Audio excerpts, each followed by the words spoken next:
کوردەکان لە ماوەی 2500 ساڵەوە خارجی تاریخ دەژن. خارجی تاریخ دەژن.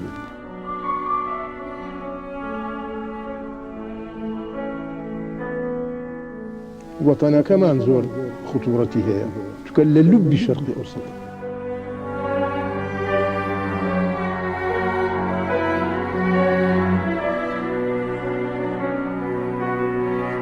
شعبك نییە ئەوە مستەحەد غەدر لێکراو تەجهیل کراو.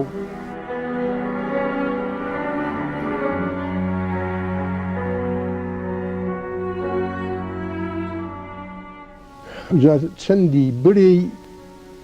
لە پەرۆشدام بەڕاستی گەلک متەئەخیری یەکجار متەئەخیری.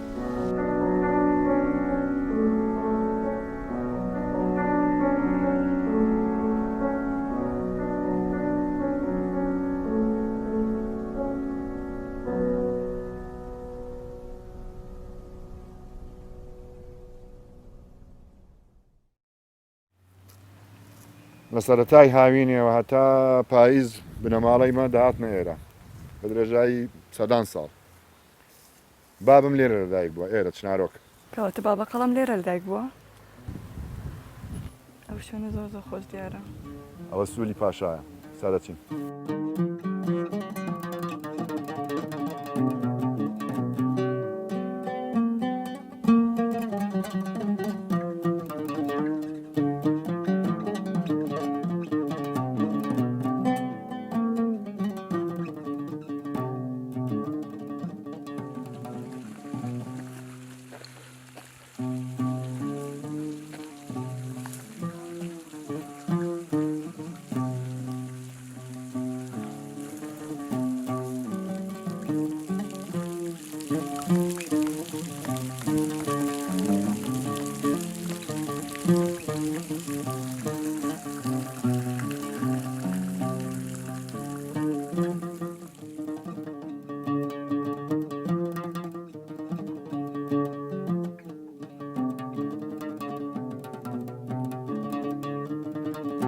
مەسعود محەممەد لە بنەماڵەی جەلیزادە ساڵی 1990 لە شاری کۆیە بە تایبەتی لە هاوین هەواری چنارۆک لەدایک بوو چونکە هاوینان ئەو بنەماڵانە و خەڵک بە تایبەت بەگشتی وا فێر بوو مەسەڵەن کارەبا نەبوو دەچنە جێی هاوینە هەوار. چنارۆک جێکی فێنکە و خۆشە ئیتر هەر لە بەرەبەری هاوینەوە هەتا پاییزێ هەر لە چنارۆک دەمانەوە لە ناو شاری نەدەما. بابم لەو کاتەدا بوو لە سەرەتای پاییزی 1990.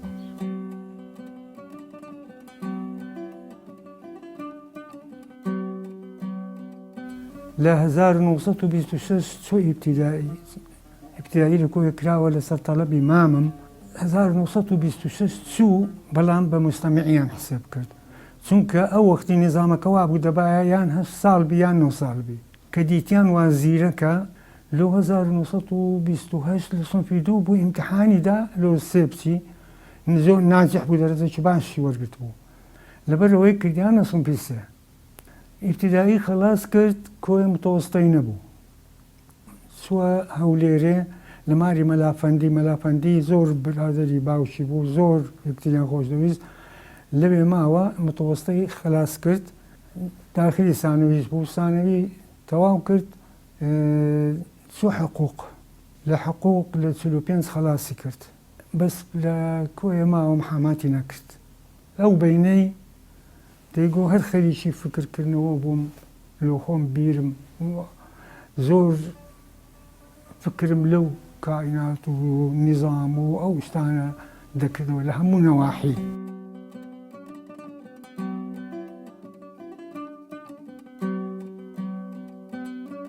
پێکهاتەی فکری مەسعود محەممەد لەو فترە زەمانیەی بووە کە لە نیمچە خەڵوەتێکدا بووە لە ماڵی خۆی لە ماوەی 7 ساڵدا بەردەوام خەریکی خوێندنەوە بووە خەریکی تێڕوانین و فکرکردنەوە بووە لە بوون و بوونەوەر و زۆربەی ئەو شتانەی کە بەدەستی کەتیە هەرچی بێتن ئەوجا ئەدەبی بێتن فکری بێتن بەو فترەیەدا خوێندیتەوە.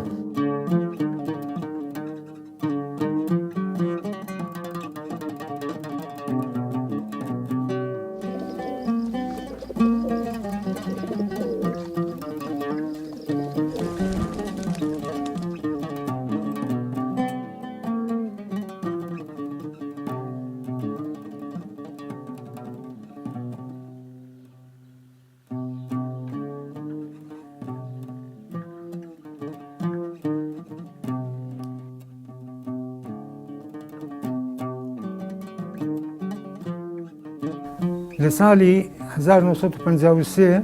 بوو بە حاکم لە سلێمانیە قەزای چوارتای تەمەشا دەکرد. بەڵام ئینتیخابات دەستی پێکرد،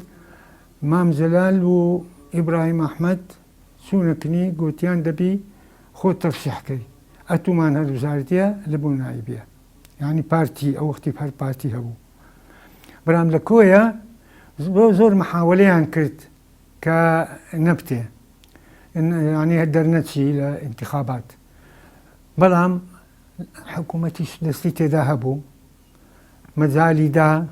عالەمەکە محاولە بکە سندوقی بشتێنن، بەڵام هەر ناجیح بوو، ناجیحەکی زۆر باشی دەستا 75 هینا. ئەوجا بۆ نائیب چووە بەغدایە.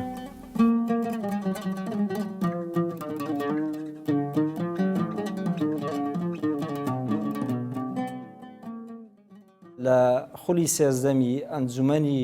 نوێنەرانی عێراقدا کە وەکو ئەندام لەسەر پاڵێورا و ئەندامی شارۆچکەی کۆی سەربە هەولێر ئەندامی ئەنجومەنی نوێنەرانی عێراق بوو، توانی زۆر بە شێوەیەکی سەرسەختانە و سەرڕاستانە داکۆچی لە مافی ڕەوای نەتەوەکەی بکات، داکۆچی لە بارزانانی دوورخراوەکان و بارزانانی حکوم دراوەکان بکات. حکومەت ئەفووی دەرکرد بۆ زابتەکانی سەر بە ڕەشید عالی گەیلانی کە لە 1940 بەگژ دەوڵەت داهاتنەوە بە دژی ئینگلیزدا چون و کۆمەڵەکیان ئەدام کران، کۆمەڵەکیان بند کران. ئەفوویدا بابم ئەوەی قۆستەوە گوتی ئەگەر ئەوانە ئەفوو دەکرێن کەواتە دەبێت بارزانیەکانیش ئەفوو بکرێن. بارزانیەکان ببنە دوو بەشێک لەگەڵ مەلا مستەفای ڕەحمەتی هەڵات بوون بۆ رووسیا، بەشێکیش نەفیکرا بوون بۆ جنوب، بەسرا بوو، کووت بەڵە نازانم. چەند ساڵ بوو، 10 ساڵ بوو لەوێ هیمال کرا بوون، بەجێ هێشترا بوون. جەنابی شێخ ئەحمەد بارزانیان لەگەڵ بوو. ئیتر بە زەختی بابم و بە هاندانی معارزەکانی عەرەب تەمەشورە کە گوتبووی ئەشەیء بالشەیء یوذکر، ئێوە عەفوو دەدەن بۆ بزافتەکانی ڕەشید عالی گەیلانی، ئەدی کێشەیەکی دیکەشمان هەیە بارزانیەکان. دەڵێن سەرۆکی جەلسەکە ئەو هات تەقەتەق چینە مێزەکەی هێنابوو،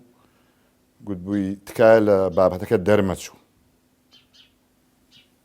برادەرەکانی بابم کە ئەوانیش معارض بوون، یەکسەر دەستیان لە مێزەکاندا بوو، ئەها بە گرمەگرم گوتبن ئستەمر. کابرا ناچار بوو، ئیتر بابم دەستی پێکرد، حاڵی بارزانیەکان ئەوهایە وەزعی وا بوو، ئێستا کاتی ئەوەی هاتووە ئەفویان کەن. پاش ئەوە مقابلەی نوری سەعیدی کرد، مقابلەیەکی زۆر مێژووی بوو، و پاش ئەوە ئەوەی بەتاندا یاداشتەکانی خۆی نووسیوەتی گوتی بۆ فتارێک داوت کراین لە دیوانی مەلی لە قەسری پاشا،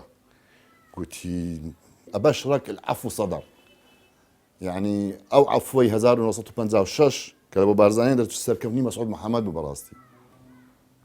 هەروەکو لە نامەیەکی شێخ ئەحمەدی بارزانی دەردەکەوێت کە سوپاسگوزاری خۆی پێشکەشی مەسعود محەممەد دەکات لەسەر ئەو هەڵوێستەی کە لە ئەنجومەنی نوێنەرانی عێراق نوێاندوویەتی.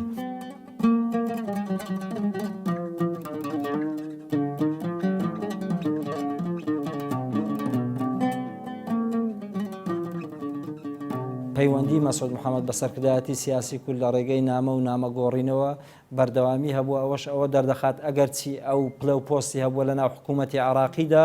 بەڵام ئەو هەرگیز لە بزوتنەوەی ڕزگاری خوازی و لە دۆزی نەتەوەکەی دانەبڕاوە.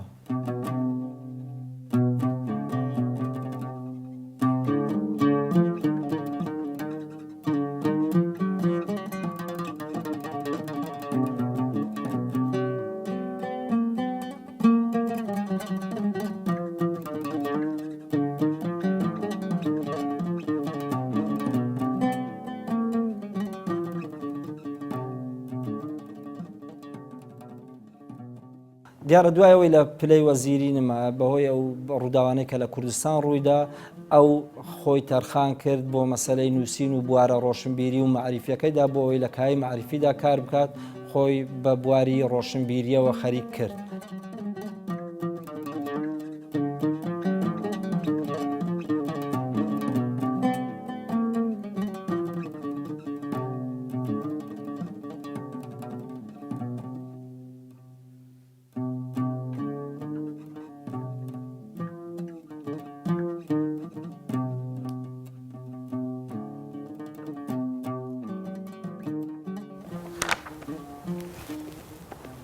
ئەوانە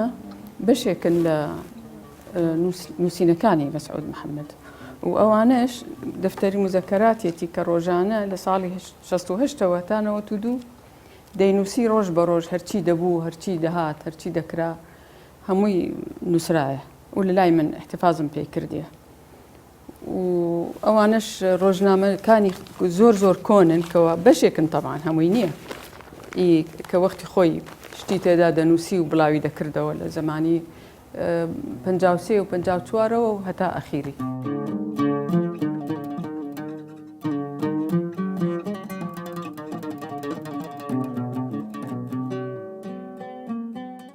مەسعود محەممەد برادری بابم بوو برادری عائلەی خانەقا بوو کەوا ئێمە خزمین یعنی لە کەرکووکیش جارێک لەو جارانە نازانم بابم پێی گوتبوو گوتبووی کچەکەم هەیە زۆر لە عەرەبی باشە و مطالعی هەیە و چی هەیە و حەز دەکەم ئەو جارەکە هات بیبینی خۆی ساڵی 1961 بوو کە ئەو دیتنە بوو لەگەڵی پاش ئەو دیتنە قسەیان لەگەڵ کردم داکەم بوو ئیشەکە ڕێی خۆی گرت و خزم و کەس هاتن و دوایش لە ڕۆژی هەشتی هەفتی مانگ بوو هەشتی مانگ بوو دانیشتنێک بوو هی 11 دانیشتنێک بوو جلکی بوو و نازانم چی و چوومە کۆیە لەگەڵیان ینی چوینە کۆیە و ماڵمان لەوێ بوو لە ماڵی مەلای گەورەی کۆن.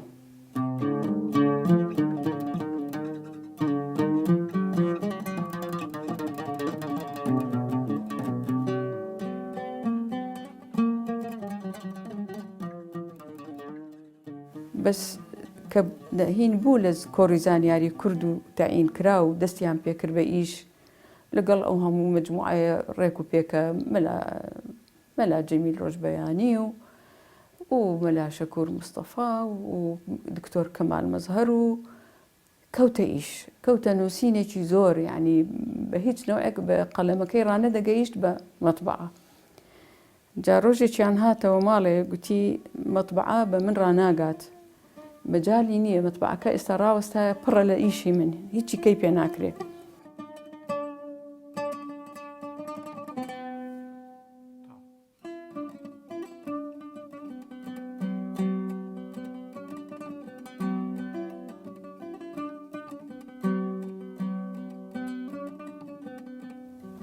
من بۆ یەکەمین جار مەسعود محەممەدم لە بەغدا دیت کاتێ من لە دەستگای ڕۆشنبیری و بڵاوکردنەوەی کوردیدا کارم دەکرد ئەو سەردانی دەستگای دەکرد چکە بەرهەمی بیری خۆی دەهێنا دەوێ بڵاوی دەکردەوە کاتێکەم و بووم بە سکرتێری کۆڤارە ڕۆشنبیری نوێم ئەم پەیتا گەشتی ژیانی خۆی دەنووسی بە پێدا دەچۆوە بە ئەڵقە دەینووسی ئێمە لەنێو کۆڤارەکەدا بڵاومان دەکردەوە. جا بەم بوونەیەوە پەیوەندیمان زۆر بەتیم بوو.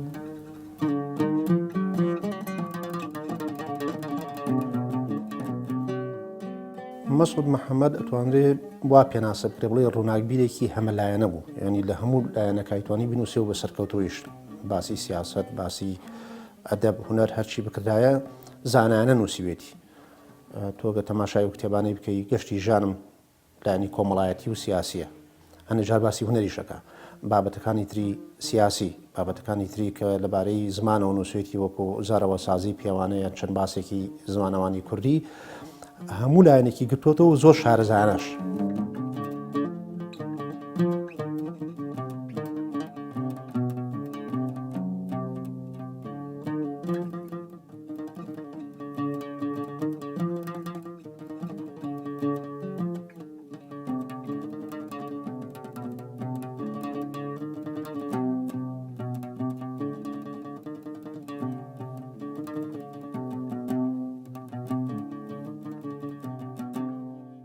گوتاری ڕۆشنبیری کوردی ئەگەر بتوانێت مەسعود محەممەد لە ئێستای خۆیدا بدۆزێتەوە ئەوە زۆر فرە ڕەهەن دەبێت گوتارێک دەبێت کە دەتوانێت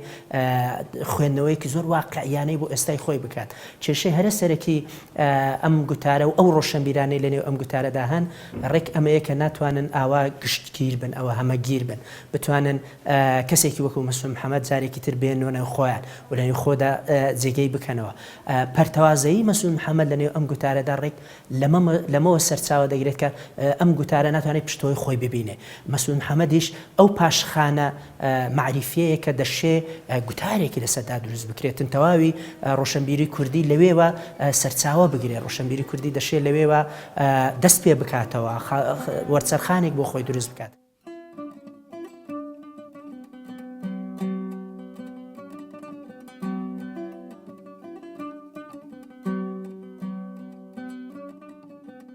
کە مامۆستا مەسعود محەممەدێ لە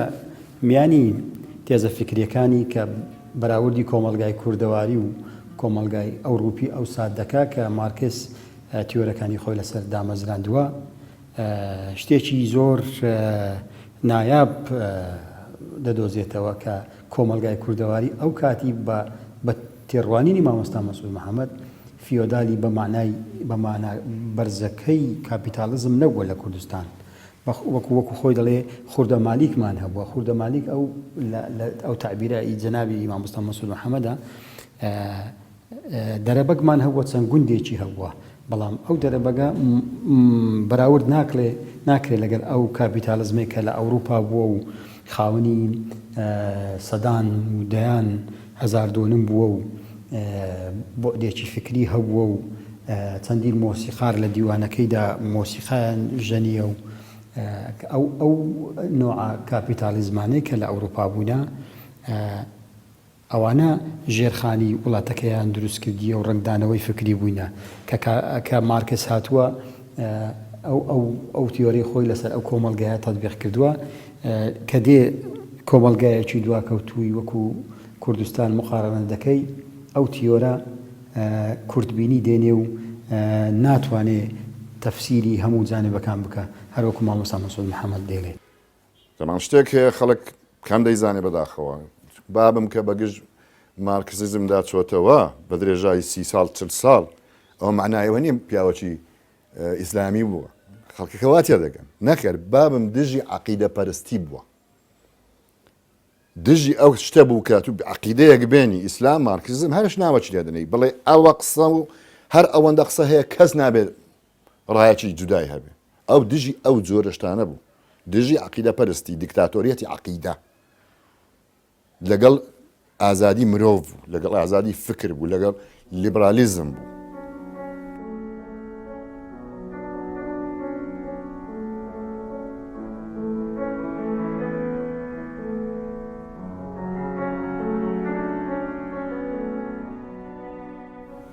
مامۆستا مەسعود محەممەد یەکێ بۆ لە کوردە دڵسۆزەکان کە زۆر بە پەرۆش بوو بۆ زمانی کوردی چونکە پێی وابووە زمان بنچینەی ژێرخانی بوونی نەتەوەیە لەبەرەوە هەوڵی یاوە بە پێچ و پەنا و کون و خوژبنەکانی مێژووی زمانی کوردیا بگەڕێ ساغی کاتەوە بە تایبەتی لە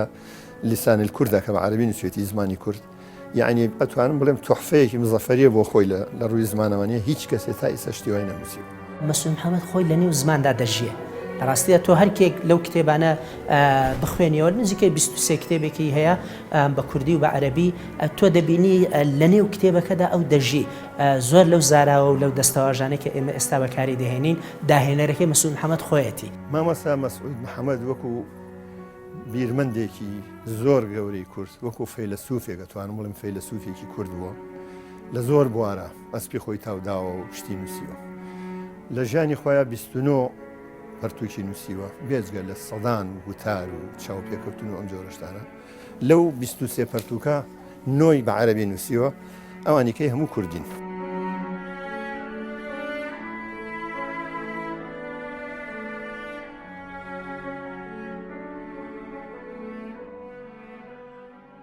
مەسعود محەممەد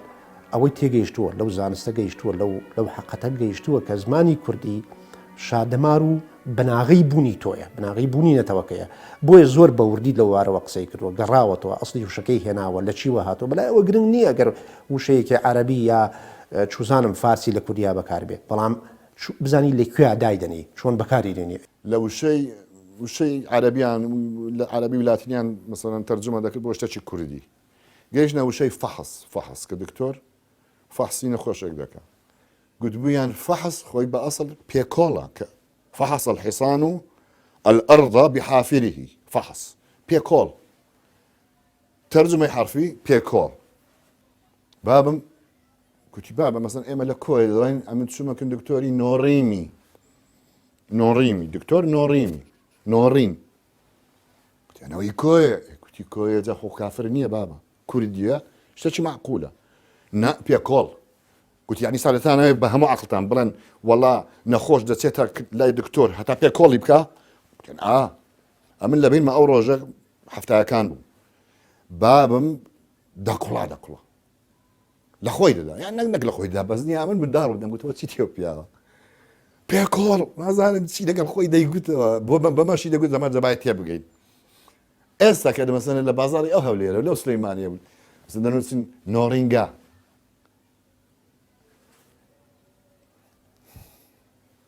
يعني ويا ذاك الأبوي العراق زۆر کەس بە فەیلسوفی ناوبردیە شێخ زەلال حەنەفی کە بیرمەندێکی گەورەی عێراقیە بە معنای کەلیمە پێی دەڵێ فەیلسوف حەمید المەطبعی لە نووسینەکانی لە موسوعة أعلام العراق هەر بە بیرمەند و فەیلسوف ناوی بردیە ئەلیاس فەرەح کە بیرمەندێکی زۆر گەورەی فکری ئیشتراکی عەرەبیە لە یەک لە نووسینەکانی دەڵێ خاچی عێراق دەبێ فەخر بۆی بکا کە کەسێکی وەکو مەسعود محەممەدی بەرهەمهێنایە.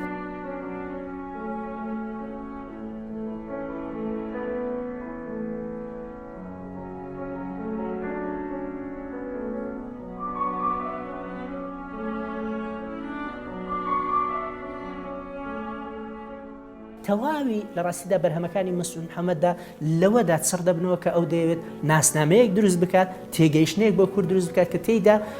ئەم ئەفکارانە هەن بەڵام لەگەڵ ئەودا کوردبوونیش مانایەکی هەیە جیاواز لە مانەکانی دەوروبەری خۆیدا. یعنی ئەمە لە تەنان لە گەشتی ژیانم تۆ گەشتی ژیانم بخوێنەوە ڕێک مەسعود محەممەدێکت هەیە کە بە هەڵەداوان بە دوای کورددایە زانی لە شوێنێکەوە بۆ شوێنێک لە کۆیەدا هەر بە دوای ئەمەدایە دەچێتە بەغدا هەر بە دوای ئەمەدایە دەچێتە شوێنی تر هەر بە دوای ئەمەدایە.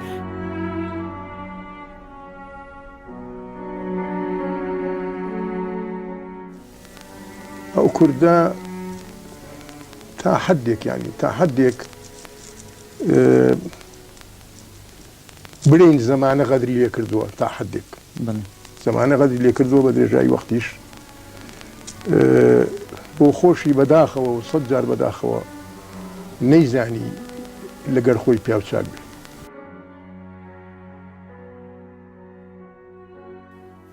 بالضبط ئەوەی کە بەسەر بامم داهات بەسەر ئەو خەڵکێدا بێ یەک لەوانە ڕۆناڵد ڕێگن 10 ساڵ بزریان کردیان هێش کەس ببینە غەڵەتی وا دەکا و تەمەشای دەکەی وەدەزانی عیبی نییە سیحەتیان باشە دەڕۆن پیاسە دەکەن قسە لەگەڵ دەکە بەڵام قسەی غەڵەت ئەوە ئەلزیهایمەرە ئێستام تێدەگەم بابم تووشی ئەلزیهایمەر بوو بە 3 ساڵ کوشتی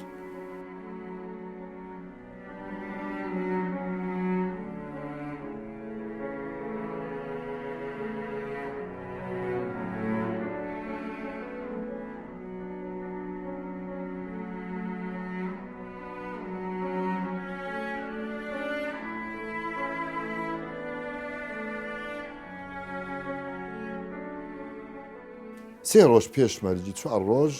کەوت بانی هەستان دەبینین مێز وشتیوە وەرگەڕامون لە مەتبەخت مز دەگەڕا زۆر دەگەڵا مێز کەوت بشت کەوت بوو بابیشم سیحەتی تێکچوە هەناسەی تەوامی بردمانە خەستەخانە 3 ڕۆژ مایەوە لە خستەخانەی ڕزگاری لە ئینعاش و ئەوانە ئیتر هەتا یەک دوو گەشکەشی گرت ینی هەناسەی دادەبەزی ئەوانە ڕایان گرت سەری سەی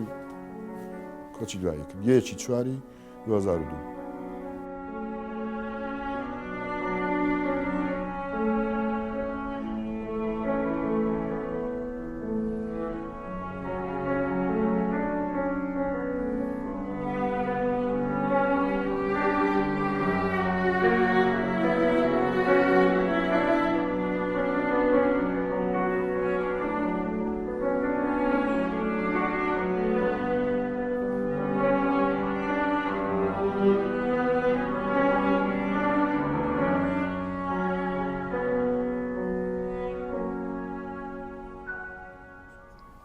کەن ئەو های لێ هات کە ئاخرەکەی نەخۆش کەوت ئەوە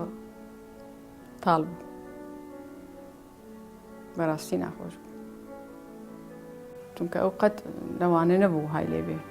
عەقڵ و هۆشێکی زۆر باشی هەبوو هەموو شتی باش بوو ئەو های لێ هات ئەوە زۆر ناخۆش بوو میراتەکی دروست کرد کە بۆ هەموو کورد بێ نەک بۆ یەک شار و بۆ یەک تایافە و بۆ ئەوە زۆر گرنگە زۆر گرنگە تو تەجەڕوت کەی لە نەزەوات و ڕەغەباتی خۆت